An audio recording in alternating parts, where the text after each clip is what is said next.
नमस्कार। आज हम एक ऐसे विषय पे बात करने वाले हैं जो शायद हम सबके लिए बहुत मायने रखता है। ये जो वित्तीय दुनिया में अनिश्चितता होती है, उसमें हम शांत कैसे रहें। हम टोनी रॉबिन्स की किताब अनशेकेबल से कुछ अहम बातें समझने की कोशिश करेंगे, जानेंगे कि मुश्किल आर्थिक समय में भी अपनी सोच को स्थिर कैसे रखा जाए। कभी कभी लगता है ना, जैसे 2008 का वक्त याद कीजिए। वो जो वित्तीय संकट आया था, रातों रात लोगों की सालों की बचत वो कम हो गई थी, बहुत डर फैल गया था। हाँ बिल्कुल, डर का माहौल था।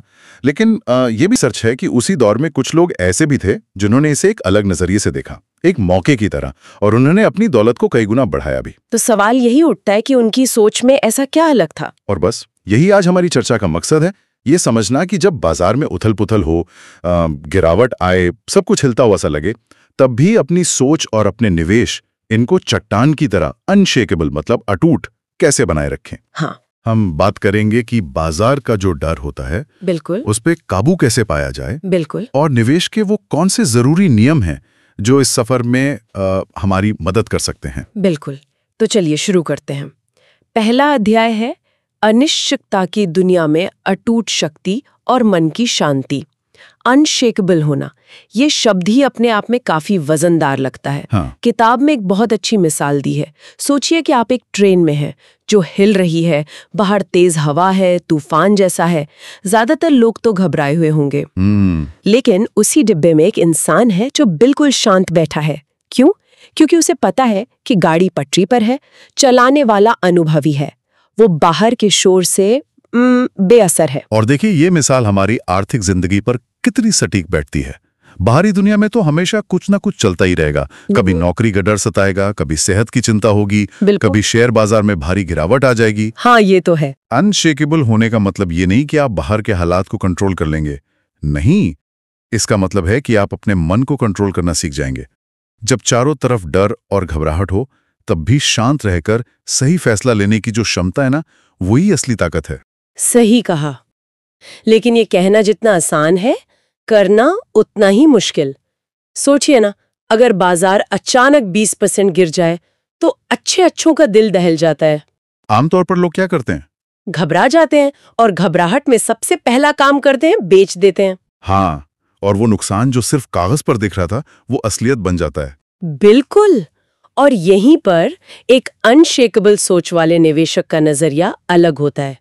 वो इस गिरावट को खतरे की तरह नहीं, बल्कि एक मौके की तरह देखता है। मौके की तरह? कैसे? इसे ऐसे समझिए कि आपकी पसंदीदा दुकान पर अचानक 50% की सेल लग गई हो। जो चीजें आपको कल महंगी लग रही थीं, वो आज आपको सस्ते दाम पर मिल रही हैं। तो ये डर बनाम अवसर का खेल है। डर हमें गलत फैसले लेने पर मजबूर करता है, जबकि एक स्थिर सोच वाला इंसान इसे भविष्य में होने वाले बड़े फायदे का दरवाजा समझता है। ये मानसिकता का खेल कितना बड़ा है, इसका एक और उदाहरण दिमाग में आ रहा है। मान लीजिए दो दोस्त हैं, दोनों के पास 10 लाख थे निवेश करने के लिए। उन्होंने निवेश किया, फिर बाजार गिरा।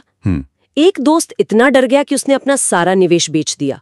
उसे वापस मिले 7 लाख रुपए। सीधा 3 लाख रुपए का नुकसान, वो भी पक्का वाला। सही। दूसरा दोस्त, वो शांत रहा, उसने कुछ नहीं किया, बस इंतजार किया। कुछ साल बाद उसी निवेश की कीमत बढ़कर 20 लाख रुपए हो गई। देखिए, हालात तो दोनों के लिए एक जैसे थे। हाँ बिल्कुल। पर नतीजा कितना अलग। फर्क सिर्फ दिमागी कंट्रोल का था। तो यहाँ से जो सबसे अहम बात जो निचोड़ निकलता है, वो ये है, अगर आपकी अंदरूनी बुनियाद, आपकी सोच मजबूत है, तो बाहर के तूफान आपको हिला नहीं सकते। ये जो मानसिक स्थिरता है ना, यही वो जमीन है जिस पर खड़े होकर आप समझदारी से अपना अगला कदम सोच सकते हैं और उठा सकते हैं। बिल्कुल। चलिए अब जरा आगे बढ़ते हैं। चैप्टर 2 का टाइटल बड़ा दिलचस्प है, सर्दी आ रही है पर टब। इसका मतलब क्या हुआ? इसका मतलब है कि बाजार में गिरावट तो आएगी आएगी, ये तय है। जैसे मौसम बदलते हैं ना, सर्दी, गर्मी, बरसात, वैसे ही बाजार में भी उतार चढ़ाव आते हैं। कभी छोटी मोटी गिरावट जिसे करेक्शन कहते हैं, मतलब 10-20% की गिरावट। हाँ। और कभी कभी बड़े क्रैश भी आते हैं। ये बाजार के स्वभाव का हिस्सा है। लेकिन मुश्किल ये है कि कोई भी भरोसे के साथ ये नहीं बता सकता कि ये गिरावट कब आएगी। टाइमिंग करना लगभग नामुमकिन है। हाँ, और इतिहास को देखें तो ये बात साफ दिखती है। पिछले 100-120 साल उठा लीजिए, 1929 की महामंदी, 2000 का वो .com बबल जो फूटा था। बिल्कुल। फिर 2008 का वैश्विक संकट और अभी हाल ही में 2020 में कोविड की वजह से जो हुआ, हर बार ऐसा लगा कि बस अब सब खत्म, दुनिया शायद पटरी पर वापस नहीं आएगी। लेकिन हुआ क्या? हर बार हर बड़ी गिरावट के बाद बाजार न सिर्फ संभला बल्कि पहले से कहीं ज्यादा ऊंचाई पर पहुंच गया। एग्जैक्टली। तो गिरावट को एक दुश्मन की तरह नहीं देखना चाहिए। इसे ऐसे समझें जैसे एक किसान होता है। वो जानता है कि कभी सूखा पड़ेगा, कभी बाढ़ आएगी, कभी ओले गिरेंगे, लेकिन वो ये भी जानता है कि ये सब खेती का हिस्सा है। वो हर मौसम के लिए तैयार रहता है। तो क्या एक स्मार्ट निवेशक भी गिरावट को इसी नजरिए से देखता है, मौसम के बदलाव की तरह? हाँ, काफी हद तक। एक समझदार निवेशक ये जानता है कि गिरावट बाजार की ग्रोथ का एक सामान्य और जरूरी हिस्सा है। ये बाजार को स्वस्थ रखने के लिए भी जरूरी होती है। लेकिन यहाँ एक बहुत बड़ी गलती है जिससे हमें बचना चाहिए। वो क्या? देखिए, ये जानना कि गिरावट आएगी ये एक बात है, और ये मान लेना कि आप उसका सही समय पकड़ सकते हैं, ये बिल्कुल दूसरी बात है। बाजार का टॉप कब बनेगा या बॉटम कहाँ लगेगा, ये अंदाजा लगाने की कोशिश करना मतलब टाइमिंग करने की कोशिश। हाँ, लोग करते हैं ये कोशिश। करते हैं, और अक्सर इसी में सबसे ज्यादा नुकसान उठाते हैं। या तो वो बहुत जल्दी बेचकर निकल जाते हैं और फिर तेजी छूट जाती है, या फिर बॉटम समझकर घुसते हैं और बाजार और गिर जाता है। असल रणनीति गिरावट को झेलने की तैयारी करना है, उससे बचने की भविष्यवाणी करने की नहीं। तैयारी की बात आपने कही, तो हमें उन चीजों के लिए भी तैयार रहना होगा जो शायद हमें साफ साफ नजर नहीं आती। चैप्टर 3 इसी बारे में है, छिपी हुई फीस और आधे सच। ये कुछ वैसा ही है जैसे मान लीजिए आप किसी अच्छे रेस्टोरेंट में खाना खाने गए, मेन्यू देखा, दाम पसंद आए, ऑर्डर कर दिया, लेकिन जब बिल हाथ में आया तो उसमें कई तरह के चार्ज जुड़े हुए थे। सर्विस चार्ज, ये टैक्स, वो टैक्स, और बिल उम्मीद से कहीं ज्यादा हो गया। आपको लगता है अरे ये सब कहां से आ गया? बिल्कुल सही मिसाल है। और वित्तीय दुनिया, खासकर निवेश की दुनिया, ऐसी ही छिपी हुई लागतों और आधे सच से भरी पड़ी है। टोनी रॉबिन्स उस पर बहुत जोर देते हैं, खासकर जब हम म्यूचुअल फंड्स या ब्रोकर्स के जरिए निवेश करते हैं। हाँ, म्यूचुअल फंड्स में तो सुना है काफी चार्जेस होते हैं। मैनेजमेंट फीस, एक्सपेंस रेशियो, कभी कभी entry load, exit load, transaction cost, कई तरह के चार्जेस। ये देखने में शायद छोटे लगें, 1% या 1.5%, लेकिन ये छुपे होते हैं और सालों साल आपकी कमाई का एक हिस्सा चुपचाप कम करते रहते हैं। जैसे अगर किसी ने 1 लाख रुपए लगाए और उस पर सालाना मान लीजिए सिर्फ 1% की हिडन फीस कट रही है। सुनने में तो ये 1% बहुत ज्यादा नहीं लगता? नहीं लगता ना, लेकिन यहीं पे कंपाउंडिंग का असर आता है। ये 1% फीस लंबे समय में, सोचिए 20 साल, 30 साल में आपके मुनाफे का एक बहुत बड़ा हिस्सा खा सकती है। लाखों का फर्क पड़ सकता है। ये वैसा ही है जैसे एक बाल्टी में पानी भर रहे हो और उसमें एक छोटा सा छेद हो। हाँ, धीरे धीरे पानी निकलता रहेगा और आपको शायद पता भी ना चले, पर अंत में बाल्टी उतनी नहीं भरेगी जितनी भरनी चाहिए थी। ये फीस वही छेद हैं जो आपकी दौलत को चुपचाप कम करते हैं। और सिर्फ फीस ही क्यों, ये आधा सच वाली बात भी तो है। कई बार एडवाइजर किसी फंड के पिछले मान लीजिए 1-2 साल के शानदार प्रदर्शन का बड़ा ढिंडोरा पीटते हैं। हाँ, दिखाते हैं कि देखिए कितना बढ़िया रिटर्न दिया है। बिल्कुल, लेकिन वो ये जरूरी बात छुपा जाते हैं कि ज्यादातर एक्टिव फंड्स, मतलब वो फंड जहां मैनेजर लगातार शेयर खरीदने बेचने का फैसला लेता रहता है, वो लंबे समय में बाजार के औसत रिटर्न, जैसे कि इंडेक्स फंड का रिटर्न होता है, उसको भी पार नहीं कर पाते। सही कहा, इसे एक्टिव मैनेजमेंट कहते हैं और इसके लिए वो ज्यादा फीस भी लेते हैं। लेकिन रिसर्च बार बार यही दिखाती है कि ज्यादातर एक्टिव मैनेजर इंडेक्स को बीट नहीं कर पाते। तो आप ज्यादा फीस दे रहे हैं पर नतीजा अक्सर बेहतर नहीं मिल रहा। ये एक तरह की हाथ की सफाई है। आपको चमक दिखाई जाती है पर असलियत छुपी रहती है। तो इसका मतलब ये हुआ कि अगर हमें वाकई में वेल्थ बनानी है तो इन छिपी हुई लागतों और अधूरे सच को पहचानना बहुत जरूरी है। बिल्कुल, ये जानना कि आपका पैसा असल में जा कहाँ रहा है, कौन उसमें से कितना हिस्सा ले रहा है, और क्या जो आपको बताया जा रहा है वो पूरी कहानी है या सिर्फ आधा सच। बिना इस समझ के आप मेहनत तो करते रहेंगे, पर आपकी मेहनत का पूरा फल आपको शायद कभी ना मिले। और ये छिपी हुई लागतें और आधे सच, ये हमारे लंबे समय के जो लक्ष्य होते हैं, जैसे रिटायरमेंट, उन पर कितना असर डाल सकते हैं। अगला चैप्टर इसी से जुड़ा है, हमारे रिटायरमेंट प्लान को बचाना। जरा सोचिए, कोई इंसान है 25 साल की उम्र से ईमानदारी से हर महीने कुछ पैसे बचा रहा है, किसी रिटायरमेंट प्लान में डाल रहा है। अच्छी बात है। हाँ, सोचता है कि 60 साल की उम्र में जिंदगी आराम से कटेगी, पर जब वो 60 के पास पहुंचता है और अपना अकाउंट देखता है तो उसे झटका लगता है। जमा रकम उसकी उम्मीद से कहीं कम है। हाँ, और ये कहानी दुखद रूप से बहुत आम है। लोग सोचते हैं हमने तो पैसा डाला था, गया कहाँ। अक्सर ऐसा इसलिए होता है क्योंकि उन रिटायरमेंट प्लान्स में बहुत ज़्यादा फीस छुपी होती है, या फिर जिस तरह के रिटर्न का वादा किया गया था या उम्मीद थी वो मिल नहीं पाते। और प्लान बेचने वाले वो तो शुरू में सब अच्छा ही बताते हैं। बिल्कुल, वो चमकदार प्रोस्पेक्टस दिखाएंगे, बड़े बड़े अनुमान बताएंगे, पर वो जो छोटे अक्षरों में लिखी शर्तें होती हैं या जो असली लागत होती है उस पर ज्यादा जोर नहीं देते। ये भी एक तरह का आधा सच ही है, पूरी जानकारी ना देना। और रिटायरमेंट जैसे इतने लंबे लक्ष्य पर 30-40 साल के निवेश पर ये फीस कितना बड़ा असर डाल सकती है। किताब में एक जहाज का उदाहरण दिया है। हाँ, अच्छा उदाहरण है। कि सोचिए, एक जहाज अपनी मंजिल के लिए निकला, पर उसका रास्ता सिर्फ 1 डिग्री, बस 1 डिग्री गलत सेट हो गया। शुरू में तो शायद कोई फर्क पता नहीं चलेगा, लेकिन हजारों किलोमीटर का सफर तय करने के बाद वो जहाज अपनी असली मंजिल से सैकड़ों, शायद हजारों किलोमीटर दूर होगा। रिटायरमेंट प्लानिंग में ये छोटी सी दिखने वाली ज्यादा फीस, ये 1% या 2% का फर्क यही काम करता है। 30-40 साल में ये आपके करोड़ों के सपने को लाखों में बदल सकता है। तो यहाँ पर संदेश बिल्कुल साफ है, अपने रिटायरमेंट प्लान को बस लेकर भूल मत जाइए। किसी ने कुछ कह दिया और आंख बंद करके मान लिया, ऐसा नहीं करना चाहिए। थोड़ी मेहनत खुद करनी पड़ेगी। मतलब क्या देखें उसमें? देखिए कि फीस कितनी कट रही है। हर तरह की फीस जोड़कर आपका पैसा असल में लग कहाँ रहा है। क्या वो निवेश रणनीति आपके लंबे समय के लक्ष्यों के लिए सही है? क्या उसमें जरूरत से ज्यादा जोखिम तो नहीं? थोड़ी सी जागरूकता, थोड़े से सवाल पूछना आपके भविष्य को बचा सकता है। लेकिन फिर वही सवाल आता है कि अगर हम अपने प्लान प्रोवाइडर या एडवाइजर पर पूरी तरह भरोसा नहीं कर सकते तो फिर किस पर करें? ये एक बड़ी दुविधा है। अगले चैप्टर पर ले जाता है। आप वास्तव में किस पर भरोसा कर सकते हैं?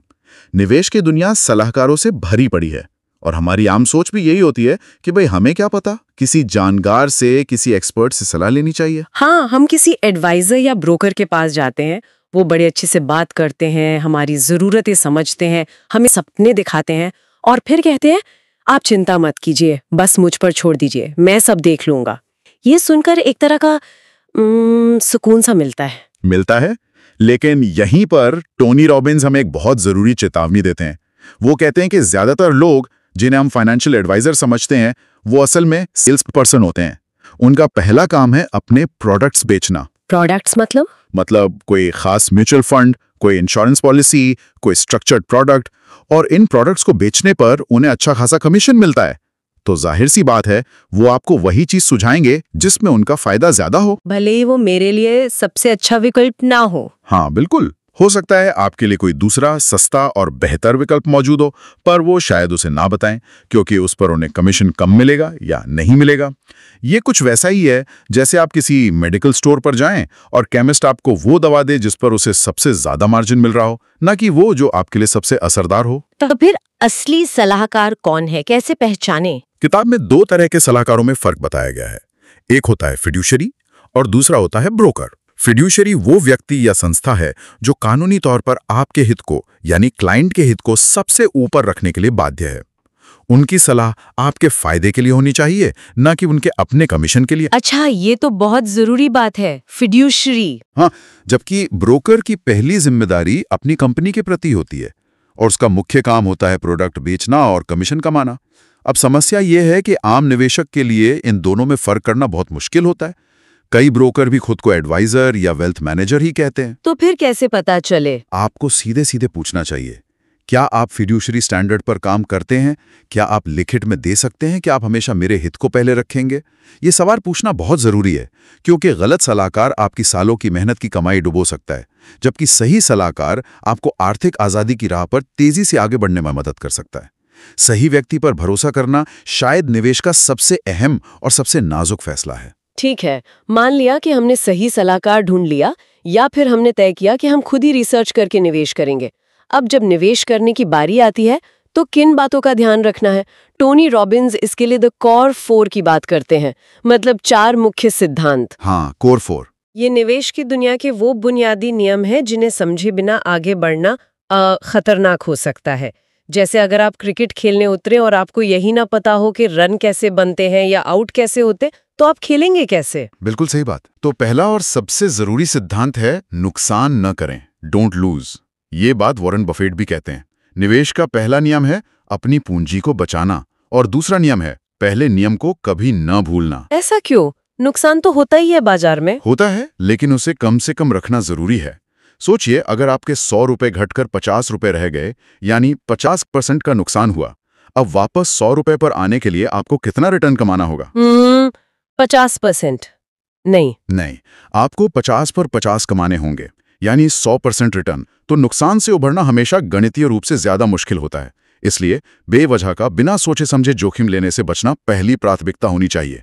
पूंजी बचाना सबसे जरूरी है। हाँ, ये बात तो गांठ बांधने वाली है। अच्छा, दूसरा सिद्धांत क्या है? दूसरा सिद्धांत है असम्मित जोखिम इनाम। ये सुनने में थोड़ा टेक्निकल लग सकता है। हाँ, लग रहा है। पर इसका मतलब सीधा सा है। ऐसे निवेश के मौके ढूंढें जहां अगर नुकसान हुआ तो वो सीमित हो, कम हो, लेकिन अगर फायदा हुआ तो उसकी संभावना बहुत ज्यादा हो। मतलब जहां खोने का डर कम हो और पाने की उम्मीद कहीं ज्यादा। उदाहरण के लिए, मान लीजिए कोई ऐसा निवेश है जहां आपको लगता है कि ज्यादा से ज्यादा आप 1 रुपए खो सकते हैं, लेकिन अगर आपकी बात सही निकली तो आप 5 या 10 रुपए कमा सकते हैं। तो ये एक अच्छा सौदा है, क्योंकि रिवॉर्ड आपके रिस्क से कहीं ज्यादा है। समझदार निवेशक हमेशा ऐसे मौकों की तलाश में रहते हैं। अच्छा, और तीसरा सिद्धांत? तीसरा है टैक्स दक्षता, टैक्स एफिशिएंसी। हम पैसा कमाते हैं, उस पर रिटर्न भी आता है, ये अच्छी बात है। पर अगर उस कमाई का एक बड़ा हिस्सा टैक्स में चला जाए तो हमारी असली कमाई तो कम हो गई ना? हाँ, टैक्स तो कटता ही है। कटता है, लेकिन कई बार हम उसे कम कर सकते हैं अगर हम सही तरीके से निवेश करें। मतलब अपने निवेश को इस तरह से प्लान करना कि आप गैर जरूरी टैक्स देने से बच सकें। इसके कई तरीके होते हैं, जैसे सही तरह के इन्वेस्टमेंट अकाउंट चुनना या निवेश को लंबे समय तक होल्ड करना ताकि long term capital gain tax लगे, जो अक्सर कम होता है। ये वैसा ही है जैसे पानी की बाल्टी में छेद बंद करना। हाँ, ताकि पानी ज्यादा जमा हो। बिल्कुल। टैक्स बचाना मतलब अपनी कमाई को बचाना। लंबे समय में इससे बहुत बड़ा फर्क पड़ सकता है। और चौथा सिद्धांत, ये तो शायद हम सबने सुना होगा, विविधीकरण। हाँ, डाइवर्सिफिकेशन, यानी अपने सारे अंडे एक ही टोकरी में ना रखें। ये बहुत पुरानी और बहुत काम की सलाह है। अपने पैसे को अलग अलग जगहों पर लगाना चाहिए। जैसे कुछ पैसा शेयर बाजार में, कुछ शायद बॉन्ड्स में या फिक्स्ड इनकम में, कुछ सोना या रियल एस्टेट में। फिर शेयर बाजार के अंदर भी अलग अलग कंपनियों में, अलग अलग सेक्टर्स में, और सिर्फ अपने ही देश की कंपनियों में नहीं बल्कि दुनिया के दूसरे देशों के बाजारों में भी थोड़ा निवेश करना चाहिए। इसका फायदा क्या है? इसका फायदा यह है कि अगर किसी एक जगह, मान लीजिए किसी एक सेक्टर में या किसी एक देश में मंदी आती है या नुकसान होता है, तो दूसरी जगह का फायदा उसे कुछ हद तक संभाल सकता है। यह आपके पूरे पोर्टफोलियो की जोखिम को कम करता है। ये एक तरह का इंश्योरेंस है। तो ये है वो कोर 4: नुकसान से बचना, अच्छा रिस्क रिवॉर्ड देखना, टैक्स बचाना और डाइवर्सिफाई करना। हाँ, ये चारों सिद्धांत मिलकर एक मजबूत निवेश रणनीति की नींव बनाते हैं। दुनिया के जो सबसे सफल निवेशक हैं वो इन्हीं बुनियादी बातों पर टिके रहते हैं। कोई रातों रात अमीर बनने का जादुई फॉर्मूला नहीं होता। जो लोग शॉर्टकट ढूंढते हैं वो अक्सर इन सिद्धांतों को नजरअंदाज कर देते हैं और फिर मुश्किल में पड़ जाते हैं। इन चारों स्तंभों को समझना और इन पर अमल करना ही लंबे समय में टिके रहने और बढ़ने का तरीका है। लेकिन सिद्धांत जान लेना एक बात है, और जब बाजार असल में गिरता है, जब वो बेयर मार्केट आता है, मतलब 20% या उससे ज्यादा की गिरावट, तब इन सिद्धांतों पर टिके रहना वो एक बिल्कुल अलग चुनौती है। चैप्टर 7 इसी मुश्किल दौर के बारे में बात करता है। भालू को मार गिराना, स्लेइंग द बेयर। ये नाम ही अपने आप में थोड़ा डरावना है। हाँ है। ऐसा लगता है जैसे आप जंगल में शांति से जा रहे हो और अचानक सामने एक बड़ा सा गुस्सैल भालू आ जाए। क्या करेंगे? ज्यादातर लोग तो शायद डर के मारे भाग खड़े होंगे या वहीं जम जाएंगे। और शेयर बाजार में भी बिल्कुल यही होता है। जब बेयर मार्केट आता है तो चारों तरफ डर का माहौल बन जाता है। मीडिया में बुरी खबरें छाई रहती हैं। एक्सपर्ट्स और भी गिरावट की भविष्यवाणियां करने लगते हैं। लोगों को लगता है कि उनका पैसा डूब जाएगा। हाँ, और फिर वो पैनिक में आकर सब बेचने लगते हैं। ये सोचकर कि और गिरने से पहले निकल जाएं। लेकिन यहीं पर इतिहास हमें एक बहुत अहम सबक सिखाता है। बेयर मार्केट हमेशा आते रहे हैं औसतन हर 3 से 5 साल में एक बार। और हर बार, हर गिरावट के बाद बाजार ने न सिर्फ रिकवर किया है बल्कि नई ऊंचाइयों को छुआ है। ये अंत नहीं होता, ये असल में भविष्य की बड़ी तेजी की जमीन तैयार कर रहा होता है। 2008 का संकट फिर से याद आता है। जिन लोगों ने उस भयानक गिरावट में डर कर अपना सब कुछ बेच दिया, उन्होंने भारी नुकसान उठाया। और उससे भी बुरा ये हुआ कि जब बाजार वापस तेजी से ऊपर चढ़ा तो वो उस तेजी का फायदा नहीं उठा पाए, क्योंकि वो तो बाहर निकल चुके थे। वो अगले कुछ सालों में करोड़पति बन गए। ये सुनने में अजीब लग सकता है, पर बेयर मार्केट असल में एक तरह की ग्रेट इंडियन सेल होती है। अच्छी कंपनियों के शेयर आपको बहुत सस्ते दामों पर मिल रहे होते हैं, लेकिन उस वक्त उस डर के माहौल में ये समझना और उस मौके का फायदा उठाना बहुत मुश्किल होता है। तो ये भालू को मार गिराना का मतलब क्या हुआ फिर? यहाँ भालू असल में बाजार की गिरावट नहीं है, भालू है हमारा अपना डर। वो डर जो हमें गलत समय पर गलत फैसले लेने पर मजबूर करता है। जब आप ये समझ जाते हैं कि गिरावट एक चक्र का हिस्सा है, ये अस्थायी है और लंबे समय में बाजार का ऊपर जाना लगभग तय है, अगर आप अच्छी तरह डाइवर्सिफाइड हैं तो आप डरते नहीं हैं, आप इसे एक अवसर के रूप में देखते हैं। धैर्य और साहस। हाँ, धैर्य और साहस, यही वो हथियार हैं जिनसे इस डर रूपी भालू को हराया जा सकता है। जो लोग डर के मारे मैदान छोड़कर भाग जाते हैं, वो गिरावट के बाद आने वाली जबरदस्त ग्रोथ से हमेशा के लिए चूक जाते हैं। बेयर मार्केट को झेलना और उसमें टिके रहना ही असली परीक्षा है। पर ये डर आता कहाँ से है? मतलब बाजार तो सिर्फ नंबर है जो ऊपर नीचे हो रहे हैं। असली लड़ाई तो शायद हमारे अपने दिमाग के अंदर चलती है। चैप्टर 8 इसी दिमागी लड़ाई के बारे में है, भीतर के दुश्मन को शांत करना। ये सुनकर मुझे अपने स्कूल के दिनों की याद आ गई। अच्छा, कैसे? जैसे परीक्षा से पहले सब कुछ पढ़ा होता है, सब आता भी है, पर जैसे ही परीक्षा हॉल में बैठते हैं एक डर सा लगता है और आते हुए सवाल भी गड़बड़ हो जाते हैं। बिल्कुल सही कनेक्शन है। निवेश में भी यही होता है। हमारा सबसे बड़ा दुश्मन बाजार की उठापटक नहीं बल्कि हमारी अपनी भावनाएं हैं। टोनी रॉबिन्स कुछ आम मानसिक गलतियों की पहचान करते हैं जिन्हें बिहेवियरल बायसेस भी कहते हैं, जो निवेशक अक्सर करते हैं। कौन कौन सी? सबसे पहला और सबसे ताकतवर है डर, फियर। बाजार थोड़ा सा भी गिरता है तो पैनिक सेलिंग शुरू हो जाती है, ये सोच करके कहीं सब खत्म ना हो जाए। दूसरा है लालच। जब बाजार बहुत तेजी से ऊपर जा रहा होता है तो लोगों में फोमो यानी फियर ऑफ मिसिंग आउट, कुछ छूट ना जाए का डर हावी हो जाता है और वो बिना सोचे समझे सबसे ऊंची कीमत पर खरीद लेते हैं, ठीक बाजार के टॉप के पास। हाँ, ये फोमो तो बहुत होता है आजकल। होता है। तीसरा है झुंड मानसिकता, हर्ड मेंटालिटी। बाकी सब लोग खरीद रहे हैं तो चलो मैं भी खरीद लूं, या सब बेच रहे हैं तो मुझे भी बेच देना चाहिए।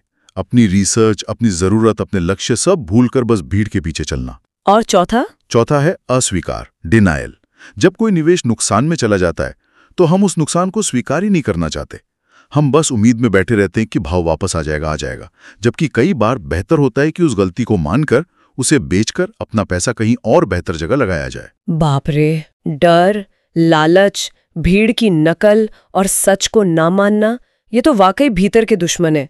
इनसे कैसे लड़ा जाए? क्या कोई तरीका है? तरीका है, और वो है आत्मनियंत्रण, अनुशासन और एक स्पष्ट पहले से तय की हुई योजना। एक सफल निवेशक वो नहीं है जिसे डर या लालच महसूस नहीं होता है, वो भी इंसान है, पर वो अपनी भावनाओं को अपने फैसलों पर हावी नहीं होने देता। कैसे? जब बाजार गिरता है तो वो पैनिक करने की बजाय अपनी योजना को याद करता है। वो खुद को याद दिलाता है, ये सामान्य है, ये बाजार का चक्र है, शायद ये खरीदने का एक मौका है, मेरे लक्ष्य तो लंबे समय के हैं। और जब बाजार बहुत तेज होता है, हर कोई खरीद रहा होता है, तब वो खुद को याद दिलाता है, लालच में मत आओ, अपनी तय रणनीति पर टिके रहो, शायद ये प्रॉफिट बुक करने का समय है। ये तो काफी मुश्किल लगता है, भावनाओं को काबू करना। मुश्किल है, शायद सबसे मुश्किल हिस्सा यही है। ये वैसा ही है जैसे तूफान में एक जहाज का कप्तान होता है।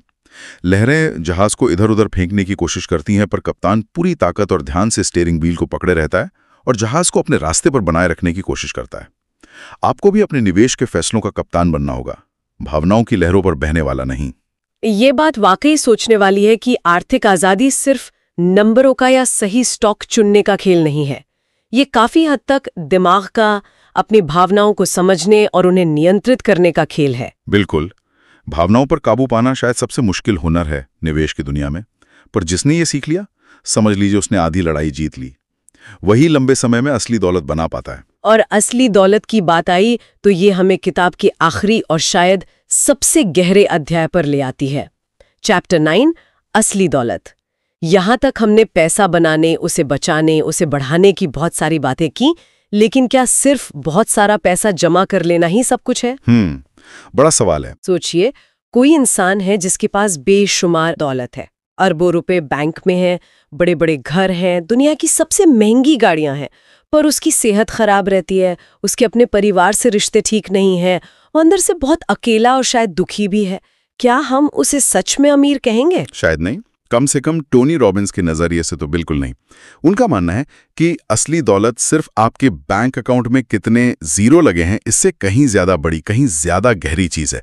ये आपके जीवन की ओवरऑल क्वालिटी है। जीवन की क्वालिटी मतलब इसमें आपकी सेहत शामिल है, आपके रिश्ते, परिवार, दोस्त, आपके मन की शांति, समाज के लिए कुछ अच्छा करने का भाव, जीवन में एक उद्देश्य, एक मकसद होना, ये सब चीजें मिलकर असली दौलत बनती हैं। हो सकता है किसी व्यक्ति के पास पैसा बहुत ज्यादा ना हो, पर वो सेहतमंद हो, खुश हो, उसके पास प्यार करने वाले लोग हों और वो अपने काम से या समाज सेवा से संतुष्टि पाता हो। तो वो उस करोड़पति से ज्यादा अमीर है जो अंदर से खाली है। हाँ, टोनी रॉबिन्स के हिसाब से तो बिल्कुल।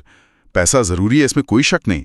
पैसा हमें सुरक्षा देता है, विकल्प देता है, आज़ादी देता है कि हम अपनी ज़िंदगी अपनी शर्तों पर जी सकें। लेकिन पैसा अपने आप में मंजिल नहीं है, वो सिर्फ मंजिल तक पहुंचने का एक साधन है, एक टूल है। और असली मंजिल क्या है? असली मंजिल है एक भरपूर, एक सार्थक, एक उद्देश्यपूर्ण जीवन जीना। और यहीं पर शायद आर्थिक आज़ादी का असली मतलब समझ में आता है। जब आपको रोज के खर्चों की, बिल भरने की चिंता ना हो, जब आपके पास इतना पैसा हो कि आपको काम सिर्फ पैसे कमाने के लिए ना करना पड़े। हाँ, तब आप क्या करेंगे? यही सवाल है। तब शायद आप वो करेंगे जो हमेशा से करना चाहते थे।